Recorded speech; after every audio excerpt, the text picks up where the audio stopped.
All right, we're recording. Nate, thank you for being a guest on the podcast, The Linsider. Welcome.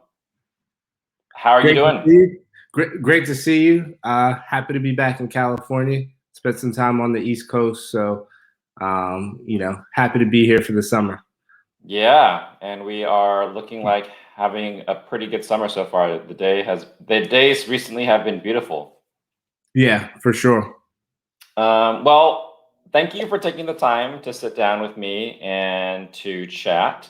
The podcast, as listeners know, is to discuss the entertainment industry from a cross-cultural and interdisciplinary perspective. And I take a very wide view of that. And I'm glad you're here with me. And so we could talk about your story and what you're up to and let people hear about all the amazing things that you're doing. So to kick off, maybe we could talk about, just the background that you have. It says Love Vera. Talk a little bit about that, and could you give an introduction about yourself? Yeah, sure. So I can give you the quick run through. My name's Nathaniel Johnson. I was born in Newark, New Jersey. Grew up in Woodbridge, which is a blue collar working class town. Pretty diverse as Central Jersey goes. Majority white, but a lot of different ethnic communities. So you get some diversity in your experience growing up. From there, I went to Colgate University, where I majored in art history and education. I also was involved in athletics there, playing football. Following that, I started my career. I worked for the insurer Blue Cross Blue Shield in a management program. And, this is when I started to really think about, what I wanted to do with my life and, who I wanted to become. And, I spent some time to kind of change course. It was a very kind of corporate, repetitive kind of job. So went to NYU, started taking some courses, applied to business school, got in. I thought I wanted to be this hotshot investment banker. I just figured out what that even meant. Probably 3 weeks after I submitted the application. I thought that was what I wanted to do, but I redirected more so to a path of entrepreneurship. I had some great experiences along the way. Working for a family office that's based in New York City, but does a lot of work in Silicon Valley. And, I use those experiences to eventually partner, with Vera Moore, who's, my business partner and significant other, to launch Love Vera. And here we are now. And Wharton is actually where we met. Yeah, that's right. And I love hearing the story. And again, I am really having a great time having folks on this podcast, because I feel like even though I've known you for many years now, we haven't had this kind of in-depth conversation. I don't know how many I've had like this, even when we were in school, and even of the friends that I keep in touch with. So it's so nice to hear your background and all the different details of that, because that is what makes us all unique. And it's very awesome to see that you're doing this and, living the life as an entrepreneur as you were meant to be. Yeah, no, it's exciting to be here and to have these conversations. And, you are one of the people, I do remember even meeting you during like the welcome weekends and things like that. We always had a lot of communication, but we never had these in-depth conversations. So, what better time than now? Yeah, exactly. And so talk a little bit about what Love Vera is. What can you describe it in your own words? Yeah, so happy to describe Love Vera. Do we want to talk about how I became an entrepreneur, or do we want to get that? So talk a little. I love hearing that origin story. So thank you for reminding me about that. Yeah, I wanted to tie it in. Yeah. Because being an entrepreneur, it looks different than the way the outside world conceives it. So a little bit about myself. I come from a family of entrepreneurs. On my mother's side, my grandfather, he was a mason and had his own construction company, and did well for himself for a lot of years. And on my father's side, my grandfather, and this is a story I'm a little bit closer to, Mm-hmm. and I think was more transformative. But my grandfather started a trucking company when he got out of the army. He bought an army surplus truck that would break down all the time, and he was constantly, fixing in the repair shop. And he took that and turned that into a business where he was able to provide for himself and his family, and send 5 kids to school. And I got some exposure to that, at an early age. During my childhood, that company eventually declined, and I kind of saw the challenges of an entrepreneurial business that isn't working in real time. And just out of necessity and out of kind of innovation, my family pulled together. My mother, my sister contributed, myself, and we kind of you know tapped into our own entrepreneurial instincts to do some things to help bring some extra dollars in. So my mother's very innovative. She sews, so she would sew clothing, and we would go to different craft shows. She would sew anything she could. It could be bridesmaids dresses, it could be whatever, but a lot of the work that I got exposure to was sewing this clothing. She would go to these craft shows, and what I would do is I would make jewelry, and I would go with her, and I'd have my little area set up next to her and merchandise and stuff.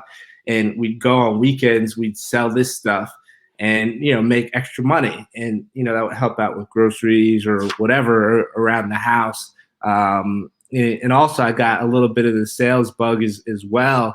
My mother would sew these things, and I would take them with me places. So I remember going to the hairdresser with my grandmother and aunt, as a really young boy, and saying, "Hey, my mom," of course we had permission, but my mom's, sewed, these different things. It could be hats or whatever, scarves, and I'd sell them and bring a few extra dollars home. So at a very early age, I was exposed to entrepreneurship, and I was getting those reps in, before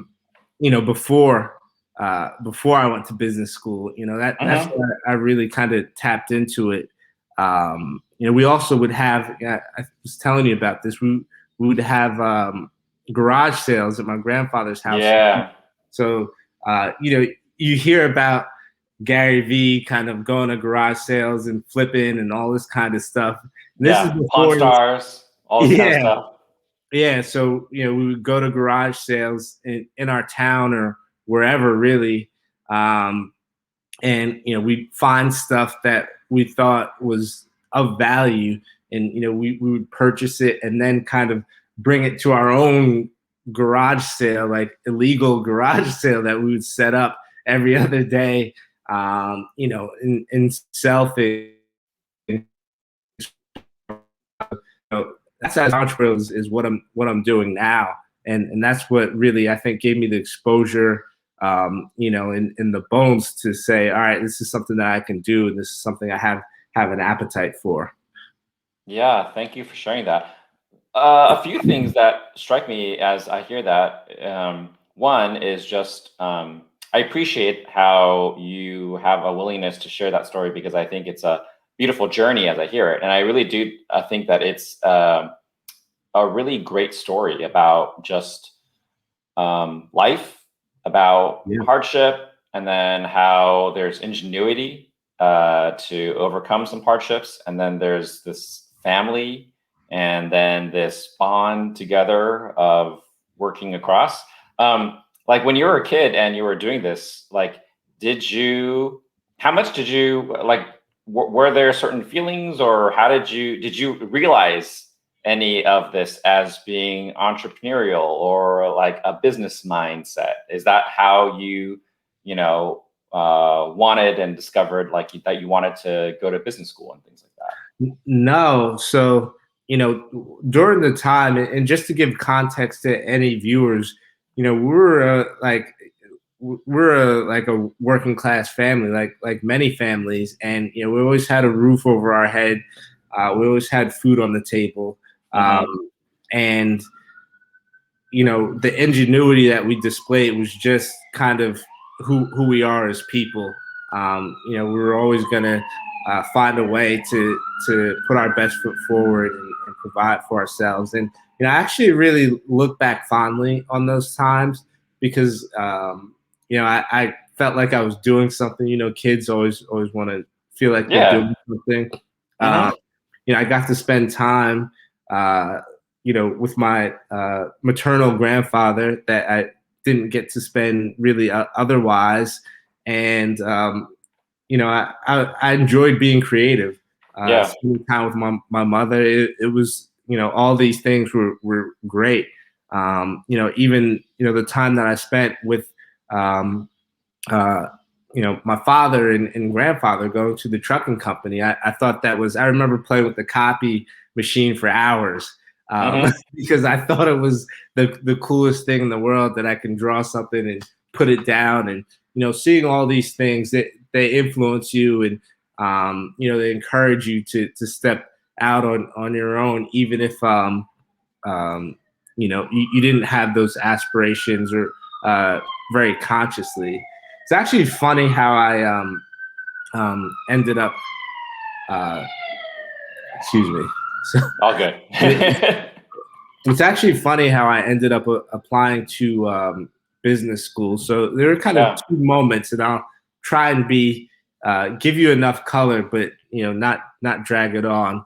One was, so one thing about growing up, Black American in a blue collar household is that you're kind of like your sphere of knowledge is kind of what you've been exposed to, and what I was exposed to primarily was this blue collar environment growing up. So, I go away to Colgate, I meet different people. So I start to get some understanding of, what careers and options were out there. The career services wasn't helpful at all. They told me to go find an unpaid, unfulfilling internship.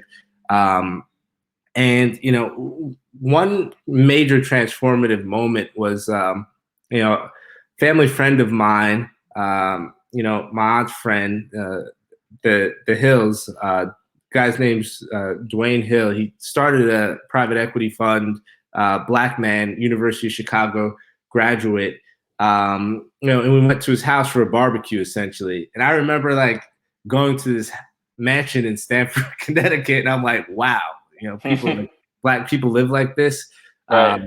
And it sounds silly, but it's kind of true. And it wasn't that simple. Of course, I know people are successful, but to see it and experience it and to be a part of that is a different conversation. So it's kind of like, well, damn, like what do these people do? Yeah. So that's when I first got exposure to some of those different career opportunities.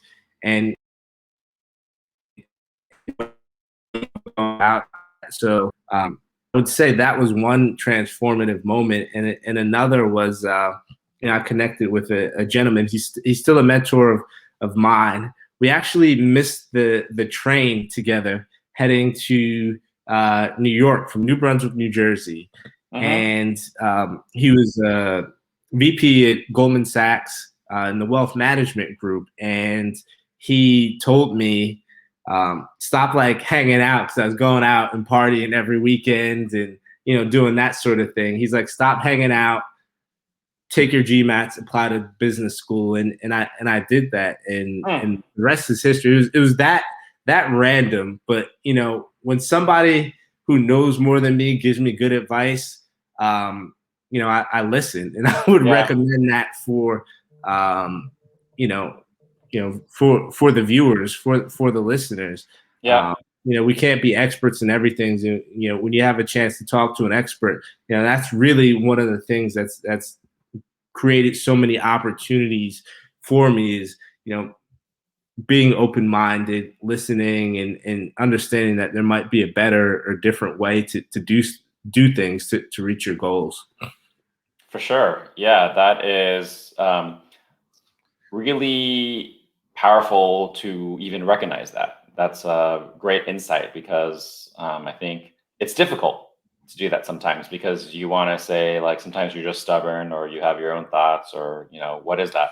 Another thing that that I wanted to ask you about as you were telling your story is you mentioned that after university you had these corporate jobs because it sounded like you said that you thought that was what you should be doing and you didn't see other things. And I relate to that a lot because I would say I wanted to do entertainment, but I didn't grow up anywhere near that, and my parents don't do that. Like, they just have jobs. And, I think growing up, it's just like, yeah, get a good job. And that's what everyone tells you, not just your parents, but like you said, the career services, university, like, go get that job in investment banking, right? That's like the holy grail or whatever it is. And that's supposed to be, you've made it, right? But talk about that moment. You said that you kind of realized that, that's not it, or there's something else that you wanted to do. How did you get there? How did you realize that?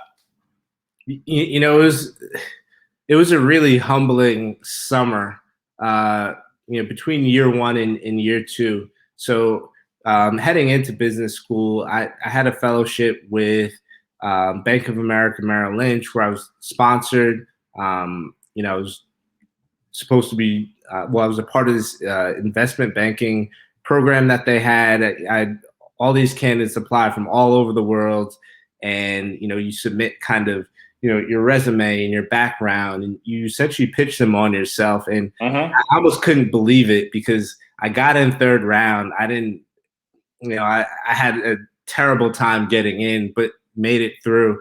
And then, this kind of fellowship came through with Bank of America Merrill Lynch, and I couldn't believe it. You made it. Yeah, exactly, right. Like, that's it. Rest of life, I'm good. Yeah, that's how you feel at the time, right? But so there was like all of this that tied into it. So you have these conversations for a year, more than a year, because you arrange these things far in advance of getting to school, and I had such high hopes. And when I got there and I spent the time there were a few things about it that stood out to me. One, I was very unhappy. That was clear. I remember kind of being at the office so late that they, that I couldn't get a ride back to my apartment because all the cabs and cars were, had gone home. So that was part of it. Number one. Number two, I realized I couldn't be the best at it. So, I'm talented at a lot of things, but, being the best investment banker is not one of them. I think I could have been competent. But, one thing about being at Wharton is you get like a different perspective on how talented, right? So, one of our classmates played quarterback at USC, which was like a national championship program. And I would say, like, what are the odds that in a business school graduate class that he's not the most kind of decorated quarterback? And he wasn't, because there was a guy who played in the Super Bowl with Tom Brady. Like, being at Wharton is that kind of place. No matter what you do, somebody who's like way better at it than you.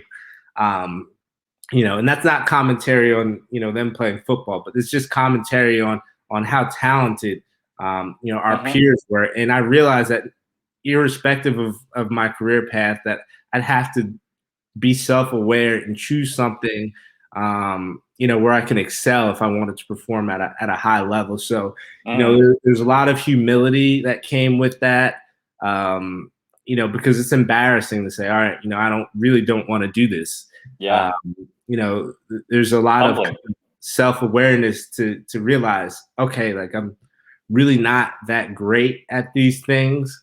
Like I'm Mm-hmm. okay, but being okay isn't good enough when you're performing at that level. So, Mm-hmm. that's kind of those are some of the moments where I was like, this really isn't for me, and I have to go back to the drawing board.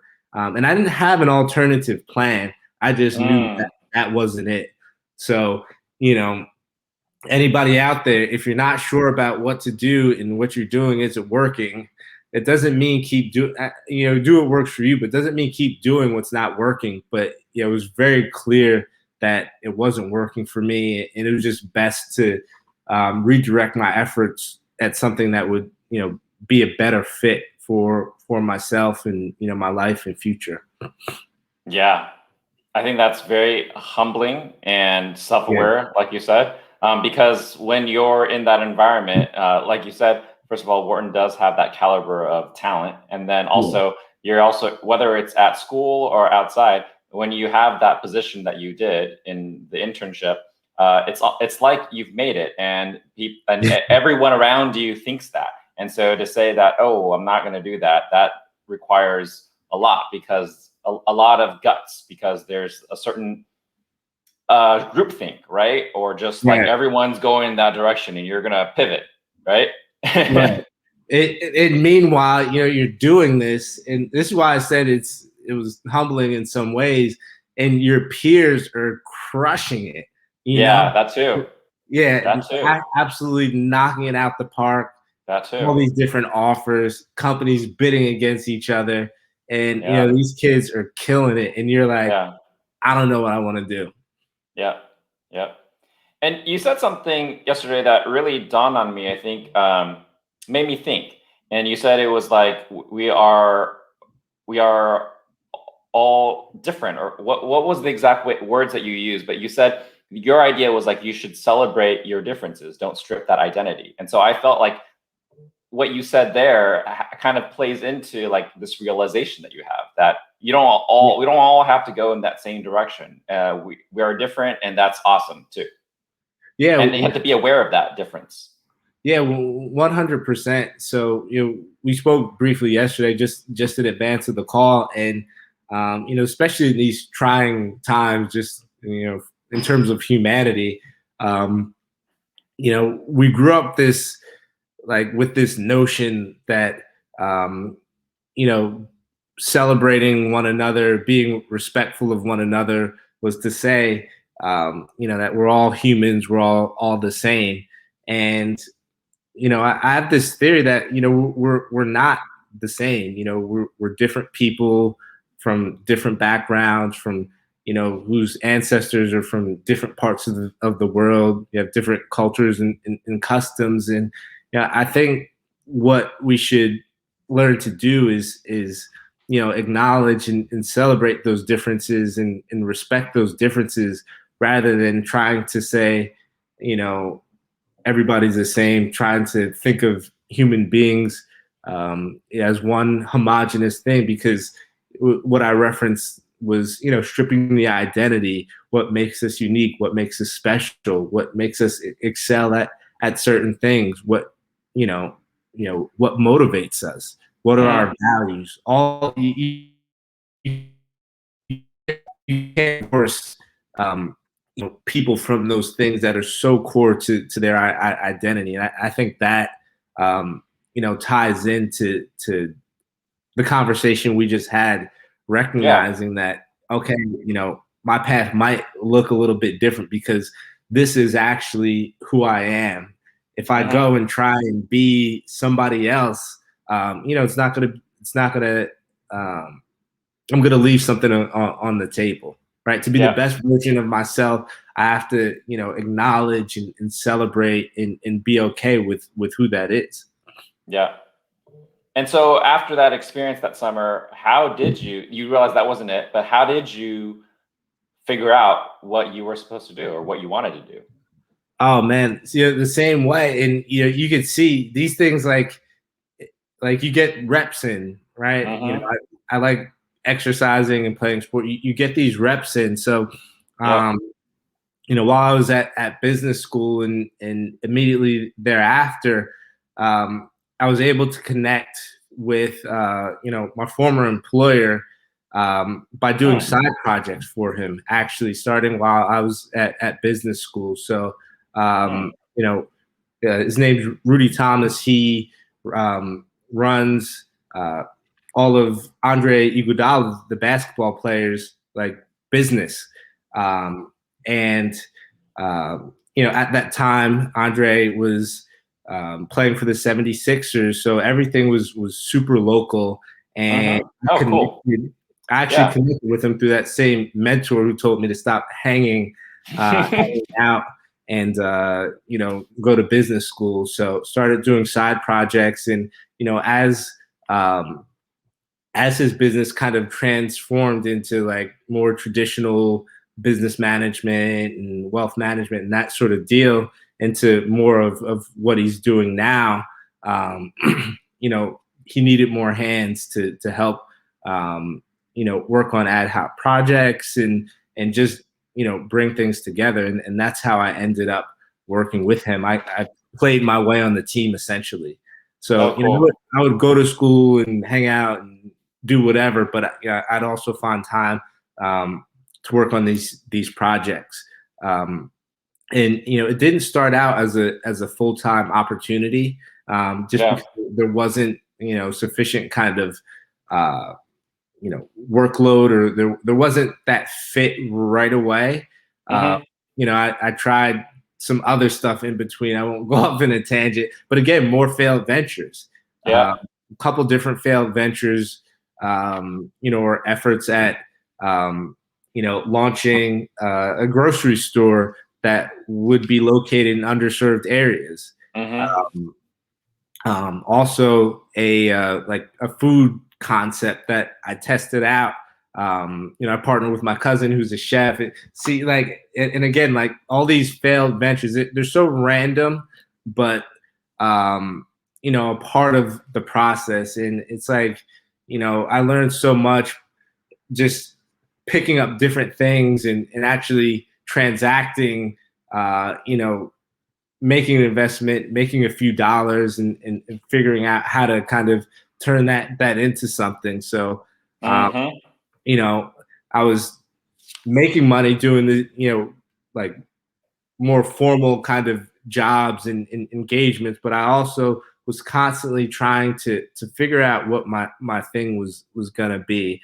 And that's how that kind of transition happened. And eventually I just transitioned to that role full time. It wasn't a very long time period, maybe about a year Mm. between graduation and when I got on board full time. But it was extremely enriching experience, and one that was very transformative and kind of let me know, hey, you didn't take this like investment banking job or consulting job, like you're okay.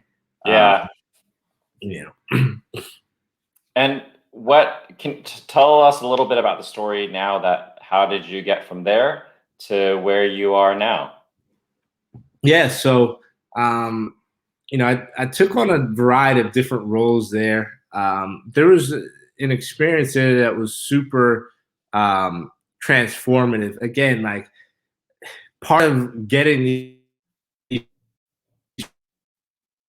is like you have to be active, you have to be engaged to like get exposure to these opportunities, because if you're not, you kind of miss out on them. So Mm. um, I had we launched a project for a client.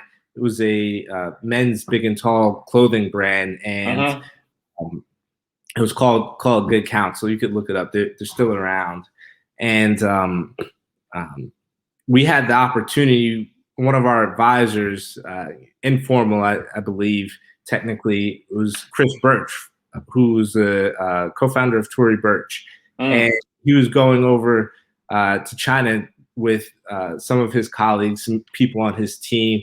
He has Birch Creative Capital now and some other ventures. I'm not fully versed on his portfolio, and he recommended that that the management team and executive leadership join them on a sourcing trip to China. So I was like, okay, cool. I'm super busy. I don't have time to really like do my job, like my day job and everything else. But now I have to kind of fly to China in between. It was a complete mess.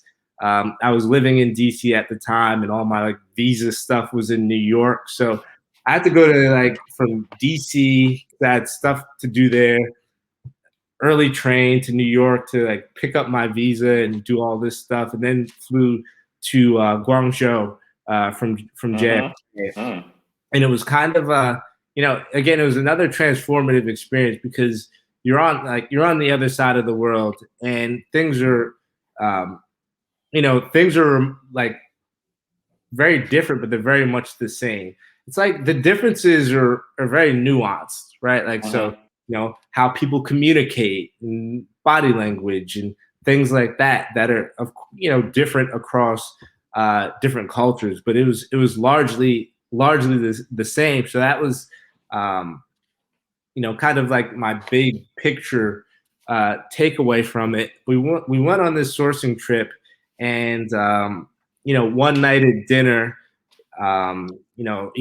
we're all obviously talking shop, and he was talking about some of the brands from people on his team and kind of what it took to do this sort of thing.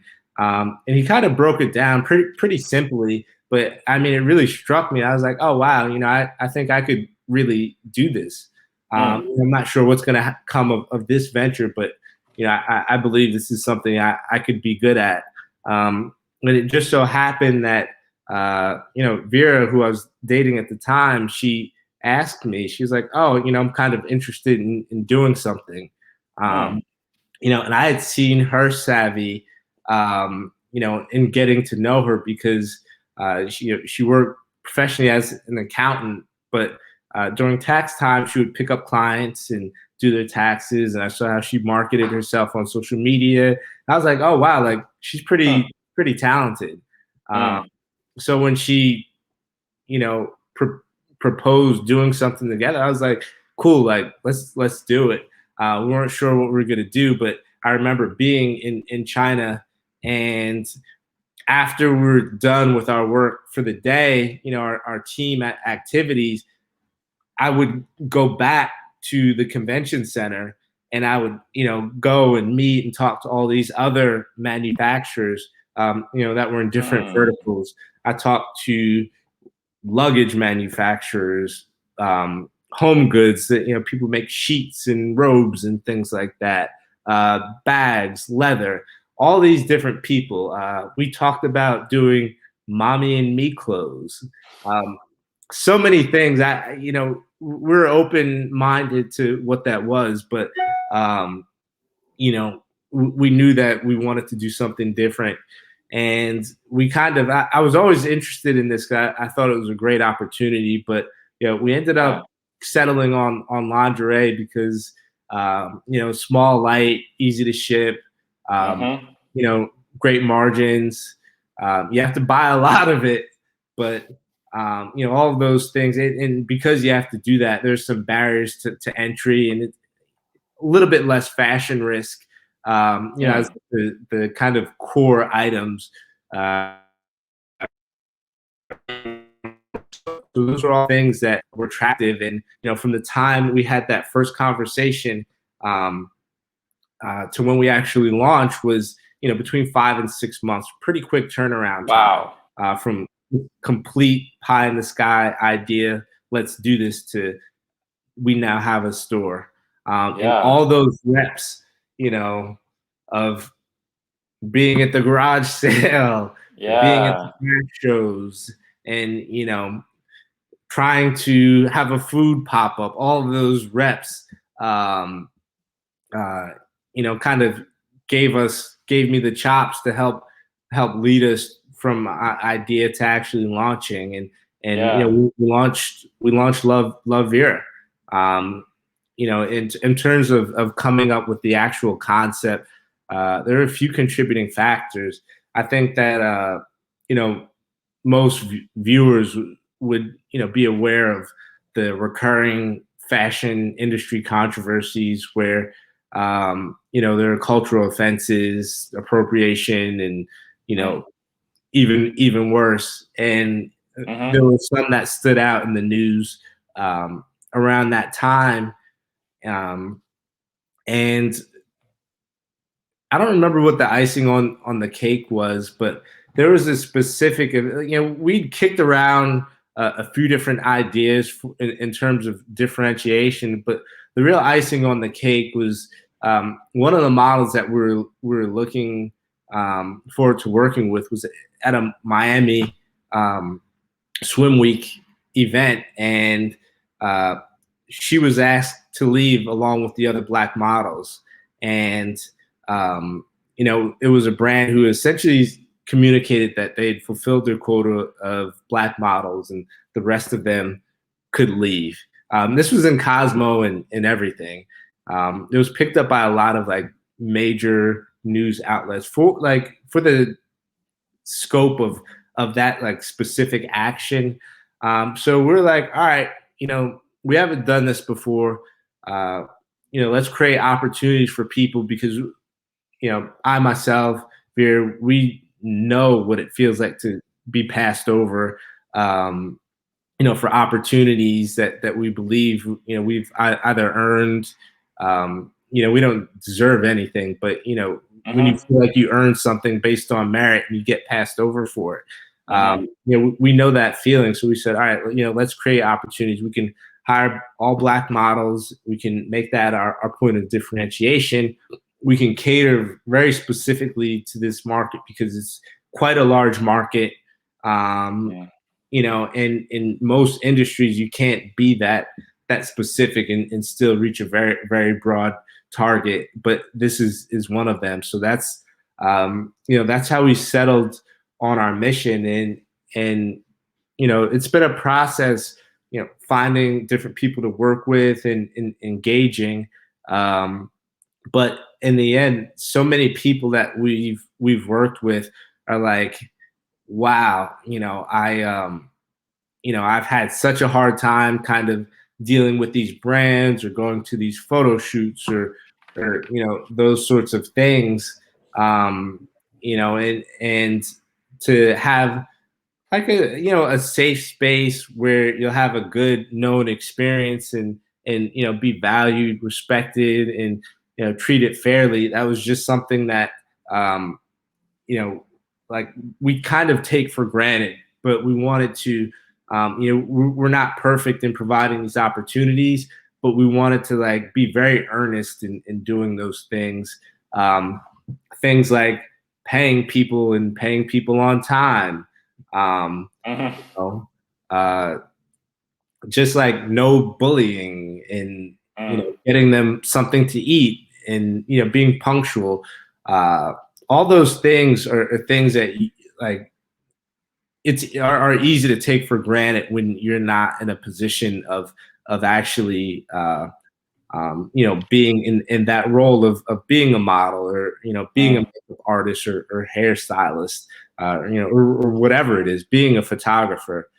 So those are things that were very core to what we're bringing to the table when we launched the business. And it turns out that those things have been a real need because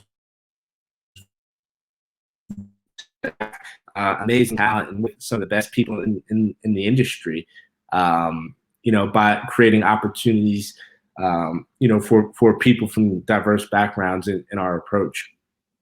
Yeah, Nate, I just have to say this. Like, I love actually hearing you talk and tell your story because not only is it really cool to hear your journey, but you have such a way when you're telling it, it's both the way you deliver the message and in the experiences that you've gone through. It's such a journey, it's such an adventure. Like, I can see these scenes, these moments that you Yeah. describe very vividly.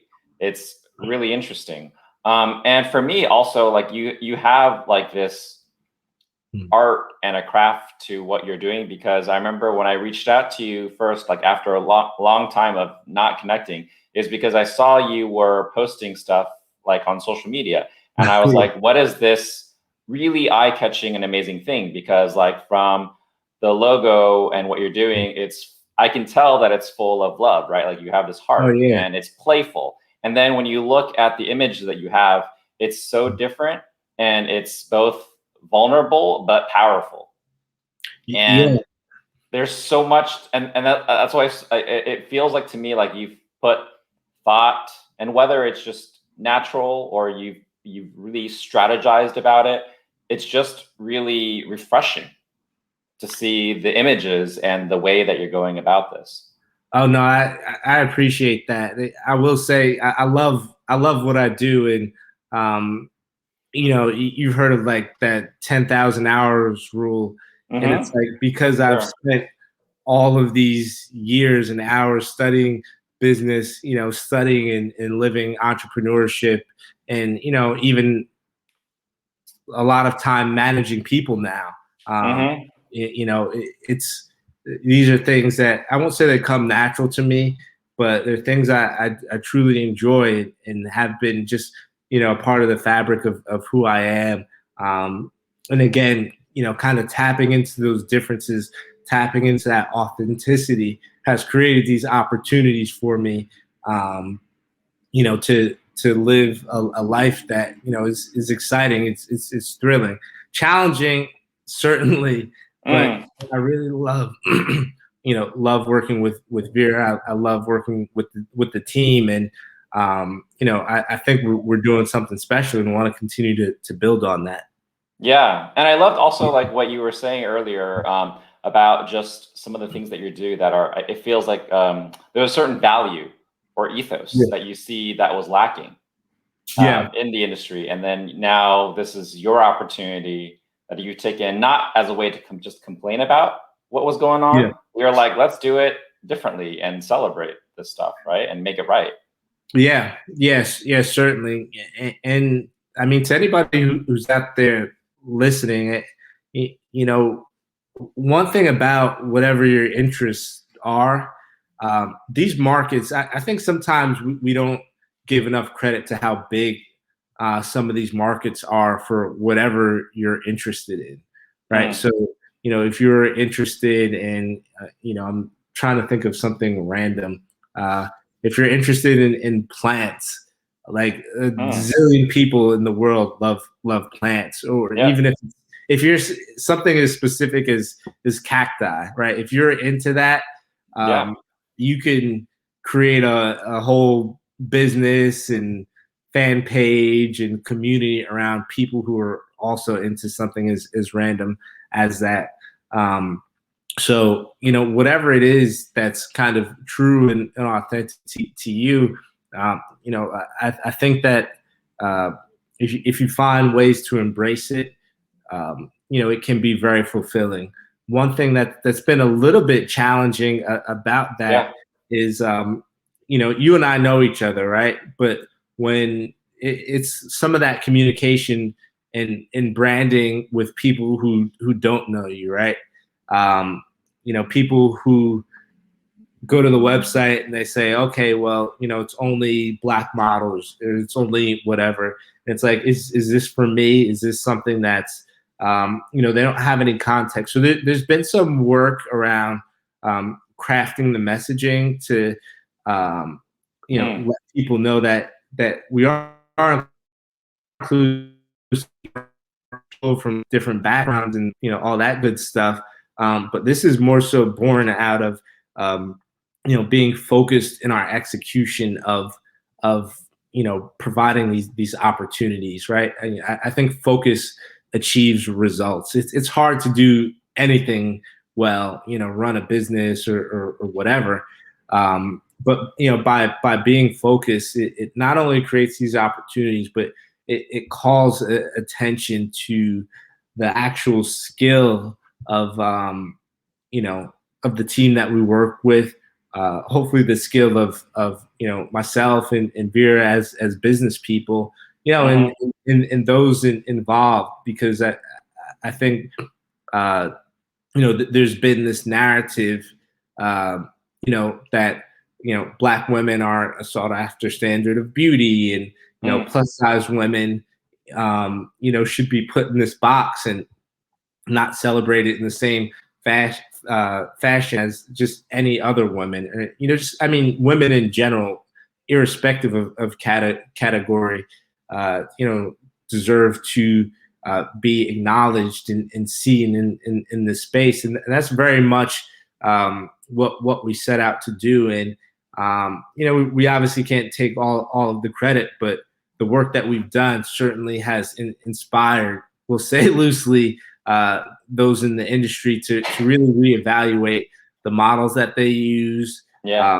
the representation on their websites and social media, their influencers. So, we see the work that we're doing has impacted not only our business, but also the industry as a whole, in creating some of those opportunities. So, I would say, to start off, we're doing a good job at pursuing, our initiatives successfully.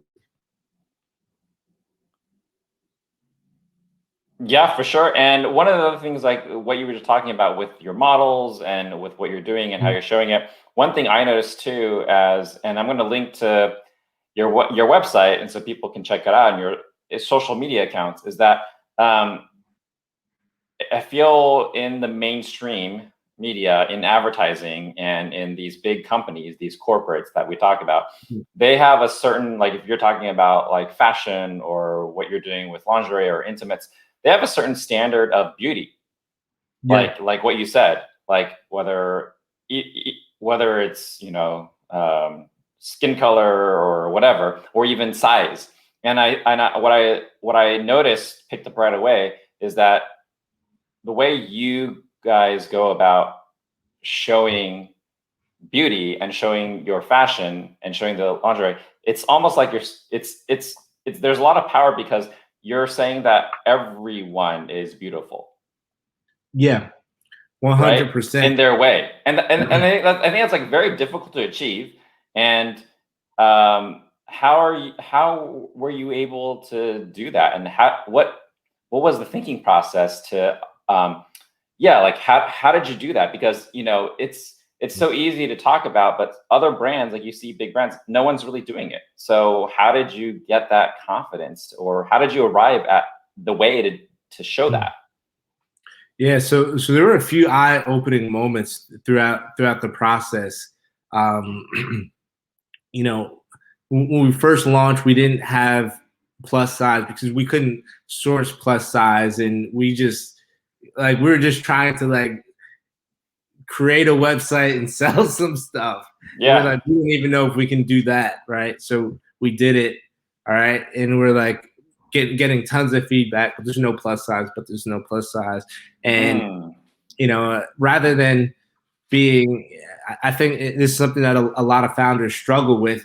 Rather than being inward, we're some kind of visionary. I think founders really need to tap in and learn and listen to their communities. They'll tell you Yeah. what they want. Value and respect them, because they create the opportunity for you, and it's your job to serve them. Um, Wow. so we really tapped into what people were saying, and we added the plus size. And I had this moment while we were going through the process. It's so simple, but it was so profound. Um, I hope this.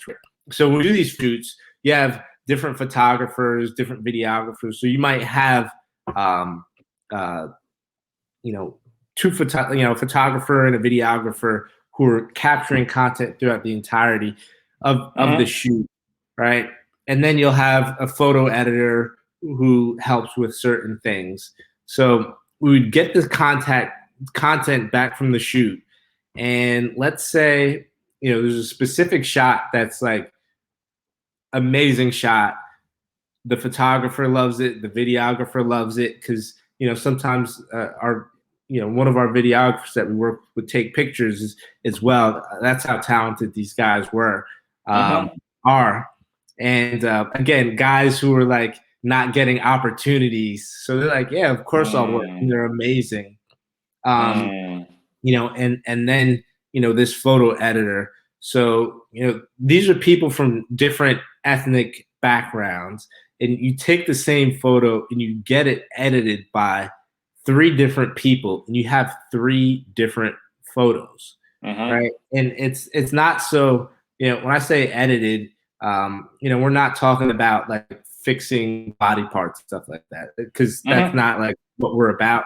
We're talking about just like cleaning up the aesthetic and, like anything that's unsightly, or just to present like the best outward appearance.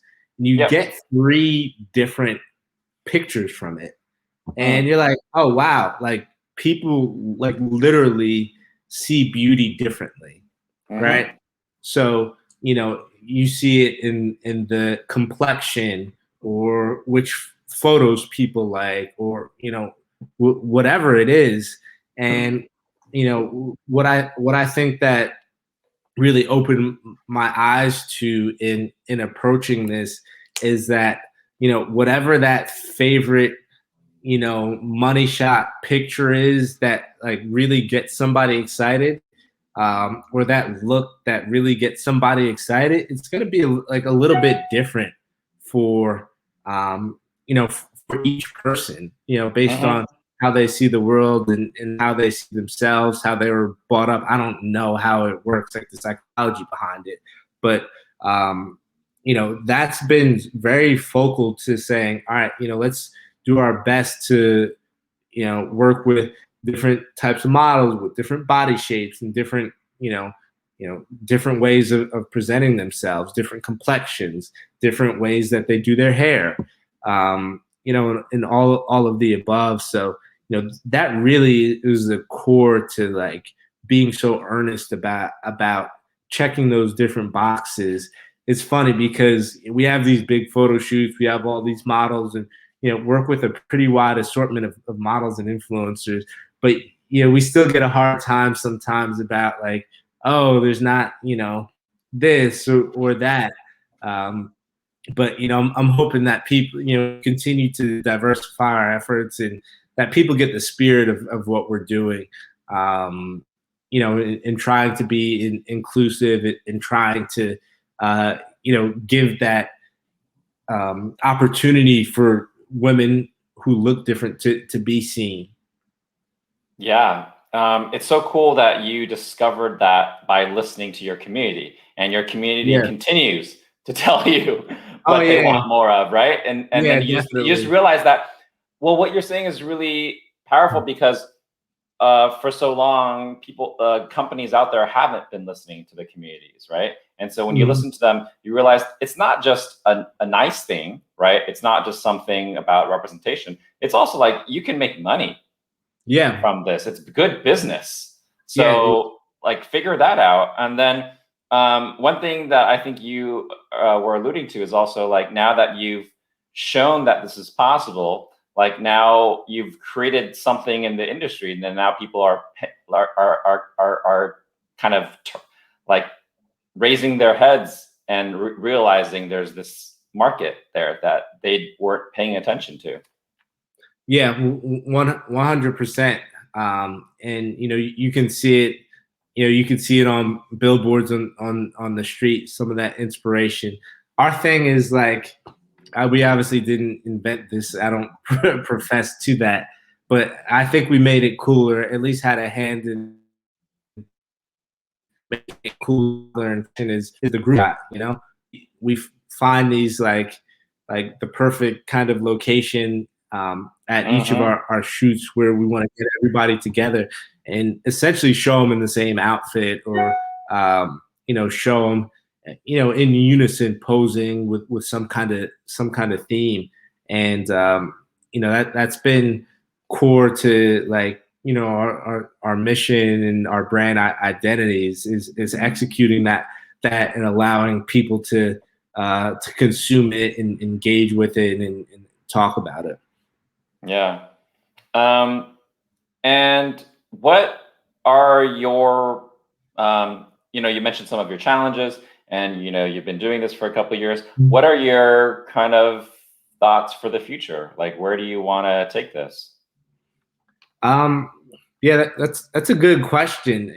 I think if you ask me next week on Thursday, it might be different. But one of the things that we're working on as a business is creating a lot of foundational elements that position us to grow successfully in the long run.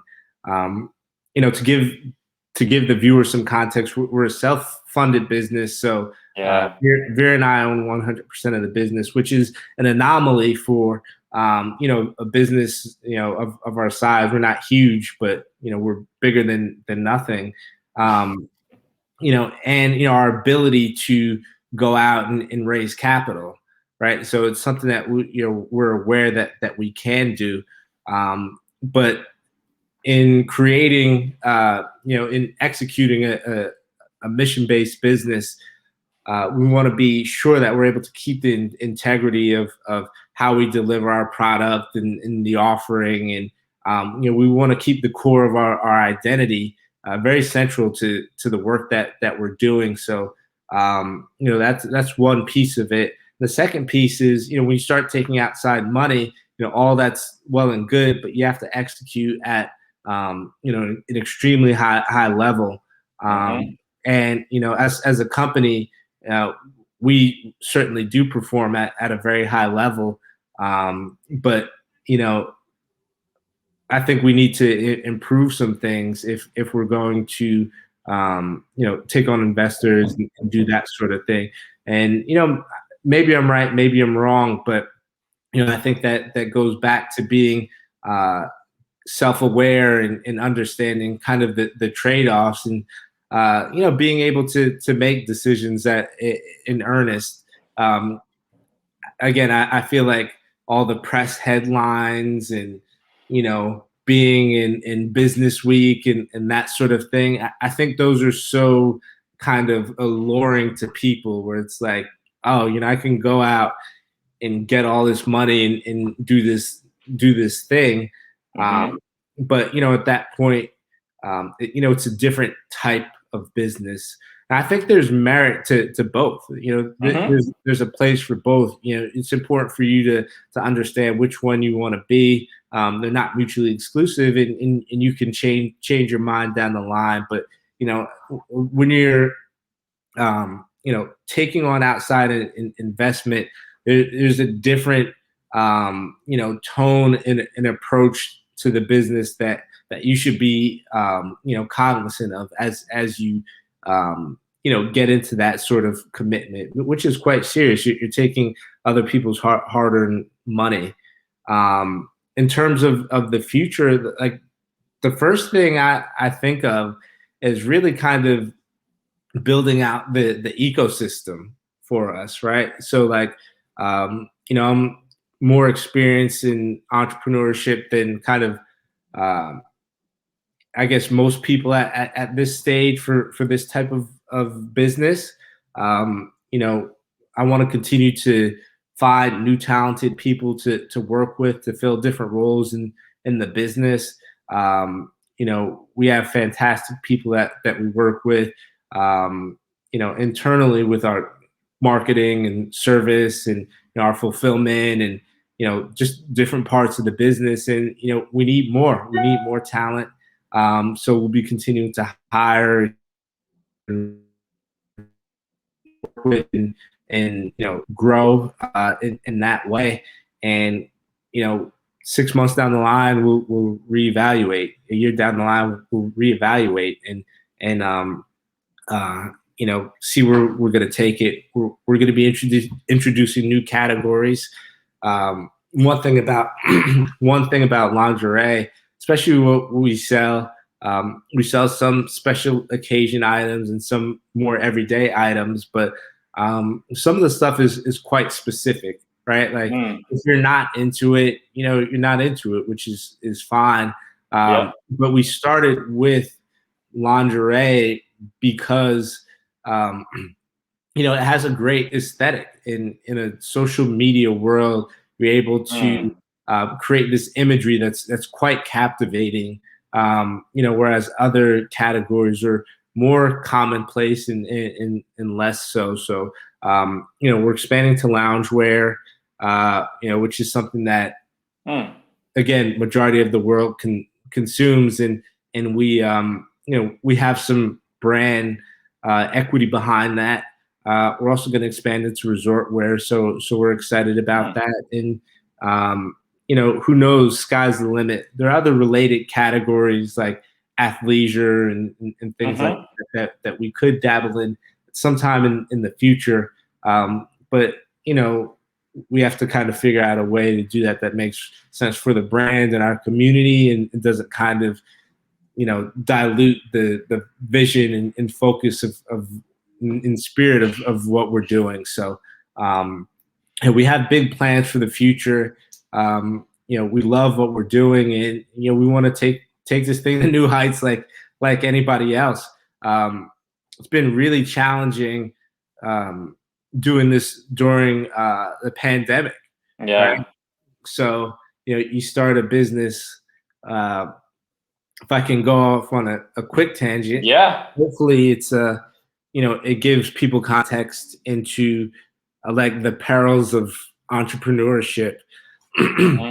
So we launched Love Vera in November 2018. I resigned from my prior role in July of 2019.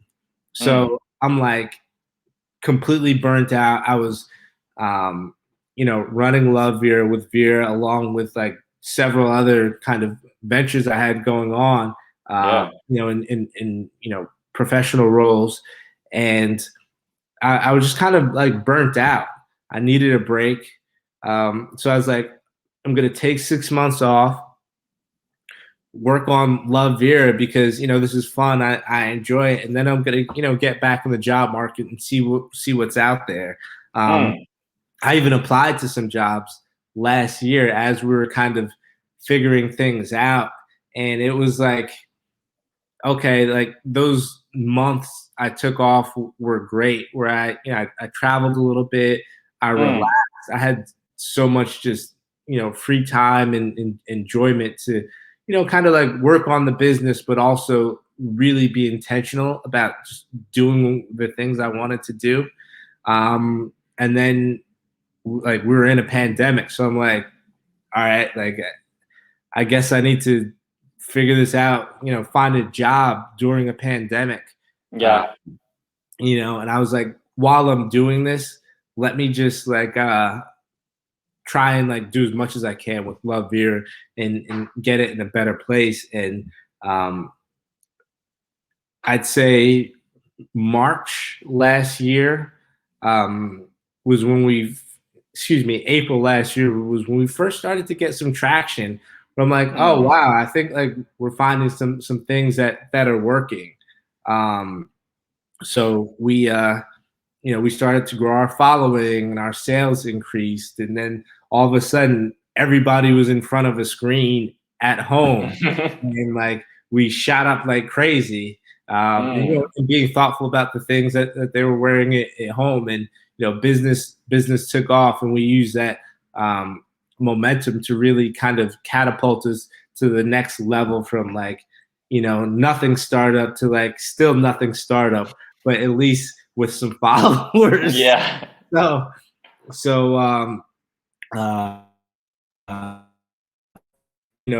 it's kind of had to like navigate those perils, and it got to a point where it's like, okay, I'm not gonna like go back to the corporate environment, or I'm not gonna go and get a job. I'm gonna focus on this full time and just make it work.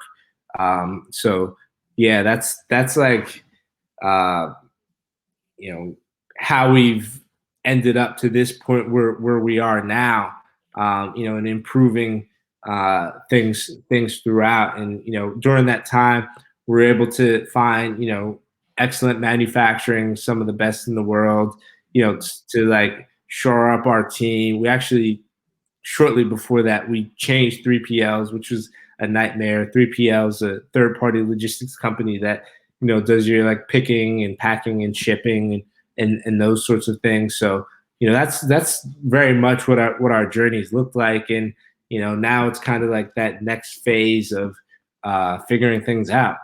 Mm-hmm.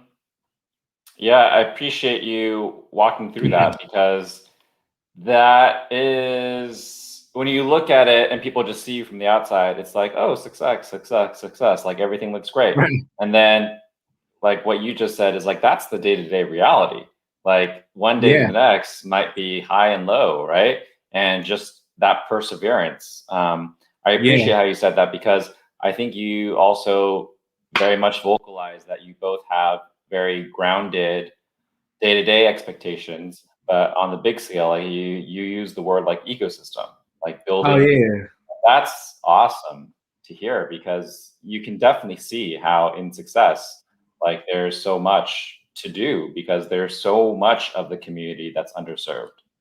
Yeah, definitely. I got dinged from jobs as recently as probably April of last year. I'm not sure exactly, but yeah, it's not kind of like a straight and narrow path. It's kind of being open minded and continuing to work hard and be super diligent about all of your efforts.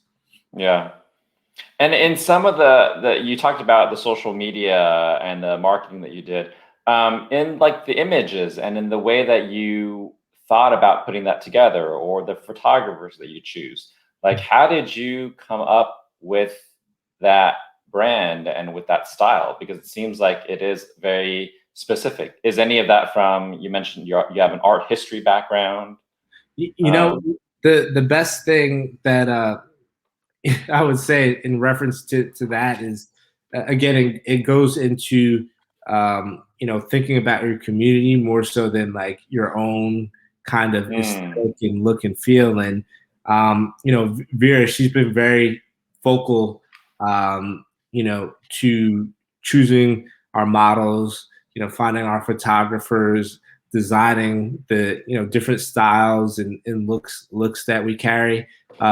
Again, she's within that demographic of our consumers. So her yep. eye, remember, like when it goes back to like literally seeing beauty differently, right? You Hmm. know, when like we want that look to be as close to our communities as possible. So when we're looking at different images or photographers or this or that, we have like a photographer that does majority of our work now. But Vera is that eye more so than me, because she is like the closest representation. Well, one, she's a woman, right? So like, I don't know, people should do what they want to do, but I think that men running women's companies and not allowing women to make decisions or not empowering women, we're partners, right? Yeah. Like, so like not empowering women and trying to like run the show, I think it doesn't make sense, right? I mean, Yeah. it's half the world and most of the buying power in terms of what we're talking about. So why would I Yeah. make the decision? So, um, you know, Vera has a tremendous eye with respect to the styles and the models and all of those sorts of things, and that's taken us a long way. And again, we might not notice the difference just from an outsider's perspective. Is nuanced. What's appealing to um, a 25-year-old woman is going to be different from what's appealing to me or to you or whomever, and that nuance is what the difference is between somebody who looks at an ad or comes to the page and says, "Oh, this is kind of cool," or, oh, like this is another company. So, Mm-hmm. when people come, they see, they see the authenticity of what was being done. Totally. And I like in what you said, um, it shouldn't be a surprise that that's what works, but that's Right. that kind of is different because the world doesn't operate like that, like you said. Right. And I think just over and over again in this conversation, um, it strikes me that so much of the time in society, you're told that this thing is the best, or you should go chase for this. And as we've talked, it's like, no, like we're going to offer like an alternative, and there's something else. And that something else, it's just a matter of fit. Like, is it good for you? Is it good for your partner? Is it good for the community? And if that can work, then why don't we offer that instead of just this one dominant thing? Yeah, yeah, definitely.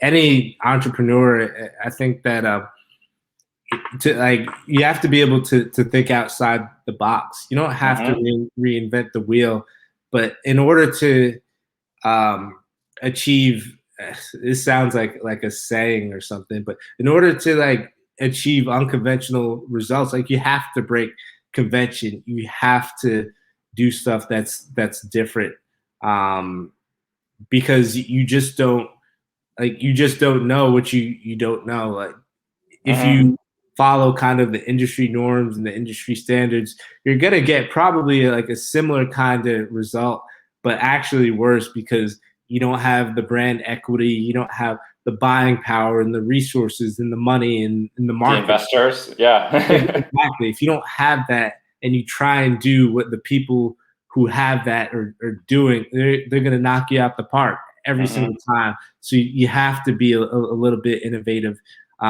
in your approach. And another thing that I would like to kind of bring up about that thought process is, our decision making. Hmm.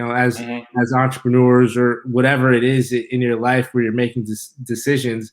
I used to have this thing about me, and I'm working to get out of it still. But where I would think that like I would make a decision that was like the last decision I was ever going to make in life, right? So like when I was going to school, or this Yeah. sounds so bad, but when I was looking at investment banks, right? Like you think there's this final decision you make, and that's it. Yeah, you're set.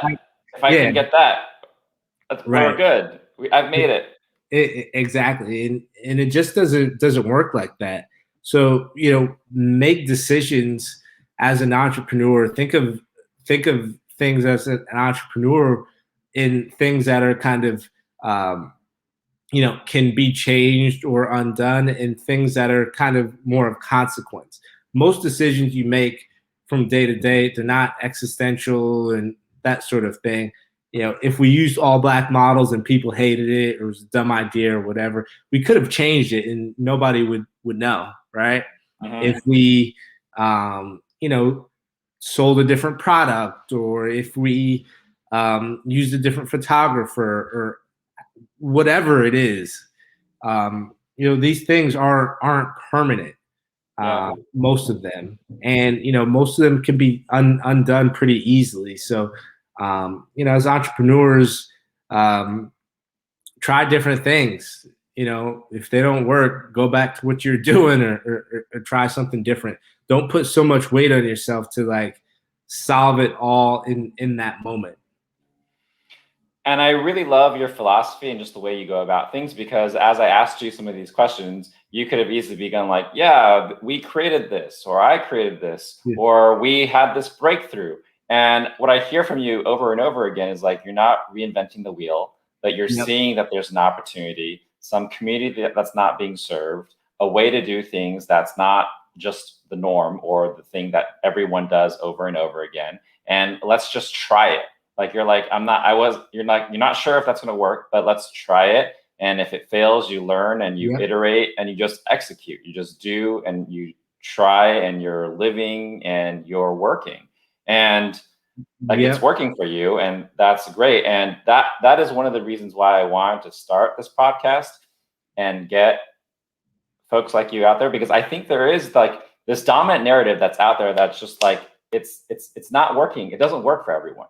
So we have to get other schools of thought and show that there's other ways to do things. Like there's not just this one way, because so much of our world right now, not just like the kind of like the Instagram hustle, right? But also like what you talked about earlier, like people want to be getting on certain lists, or like their way of validation is like they've raised X amount of money, right? From how many ever rounds. And what you're saying is like, sure, that's cool. But also the way you're doing it, that's what works for me better, or for us better, right? And so let's try that too. And let's say that that's cool too. Yeah, 100%. I think, it's an important dialogue that we have just in, in our society and in our culture, and just with the kind of transformative events of this last year, and how the pandemic has really kind of taken an overworked kind of culture and just ratcheted it up like a million times. You have to be. I like to frame things in the context of goals and objectives, right? So, if our objective in running Love Vera was to make as much money as possible, of course, like we would go out and raise money and do that song and dance. That's how you maximize your kind of upside, in that situation generally, right? But if it's solving a problem and creating something that is your own and that you can be proud of, with a level of integrity. If it's kind of, living that value of ownership for people to see, in your community, among other things, if that's part of the conversation, it might look a little bit different, right? So, framing things, having the proper framing, for whatever it is you're pursuing, it's incredibly valuable, because we think we understand, what's going to make us happy, if it's money or if it's achievement or if it's whatever. But, eventually, like all the material stuff and those sorts of things, like you get used to it, irrespective of what it is. I remember that there was a time when I would, think that I made it by, living in my current apartment and living in LA. And this is just normal to me, right? Yeah. So, it's difficult. People make it difficult for themselves when they frame, their achievements or their pursuits in that process in the context of things that don't matter. Totally. The expectations, right? Exactly. So, find out what matters to you and frame how you approach things in that context. And as things change, because they will, you can make adjustments. It's okay to change your mind. Yeah. And one last question for you, because, certainly this year has been difficult, and being an entrepreneur is no easy task. What's something that you do for self-care? Like, how do you maintain a level head with all that's going on? Ooh, self-care. I put one or two notes about this, because I'm like, how do I actually give like a real answer? I had like the kind of, when I was jotting down notes, I was like, all right, play Madden, That's right. I do play Madden. Video games. Yeah, but I really thought about it, and one of my favorite kind of stuff to do, I guess, kind of two parts. One is spending time with myself. So it could be reading a book or going for a walk or going to work out, or those sorts of things. But one of my other favorite things to do is like catch up with my friends that I don't necessarily speak to that often. But they're people I have maintained relationships with, and not just speak to them, but purposefully engage and continue to engage with people whose perspective and outlook is very different from mine. So it could be like hang out with them, or have a conversation, or talk to them about life, or questions I have, or whatever. Because we live these lives from day to day. I'm gonna go after we get off this call and get on my computer and work on Love Vera stuff and do this and that. There's somebody else who you're friends with, who's in your family, who lives a life that's completely different from yours, right? So if it's one of my good friends, or several of my friends are DJs. So, they might have been DJing a show all night, and they might just be waking up on the East Coast, and then they're going to a party, or, doing something different. So I think it's so cool when you can connect with people whose lives are so different from yours, and just like get a little bit of that wisdom, get some of their perspective. And kind of share ideas and thoughts. And, I like to, say I have relationships with like a very, broad representation of people. And, that really is like when I have, some free time or some time to kind of catch up with people, or relax or whatever, I really, really enjoy those conversations. Cool. Yeah. I think you hit it. Like, I feel the same way. I think in some sense, doing this podcast is a way for me to kind of reach out and connect and hear, and also ask people about the way they think and what their story is. And by the way, just as a last parting thought, once I edit it, I'm going to send you this podcast, and I don't know if you've thought about it or if you jot down stuff about your life and your journey and what you're doing. But I really think that there is like a movie or TV series here. One day, I got to tell you the rest of the story that's not for the podcast, but it's just to like piggyback on my last point. It's like for, I don't entirely know the listenership for the podcast, but it's like wherever your favorite watering hole is, or the favorite place you go, it's like imagine a night out like with your favorite bartender, and it's like, trust me, he or she is way cooler than you. They know where to go. They know like the places with the good food. They know interesting people, right? Like we're kind of nerdy, right? We're social and have a good time in our own way, but interacting with these people is way cooler and will make your life way more interesting than just kind of doing the same thing every day. That is another good thought. Another reason why I'm looking forward to going back to like the bars and stuff like that in the real world when we can actually connect again. Yeah, whatever it is. So cool. Thanks so much, Nate. Thank you. And I hope to see you in person soon. Yeah, very soon. I really enjoyed this, and I'm looking forward to it. I'll catch up with you offline. All right. Yeah. All right. See you, buddy. Take care. Bye.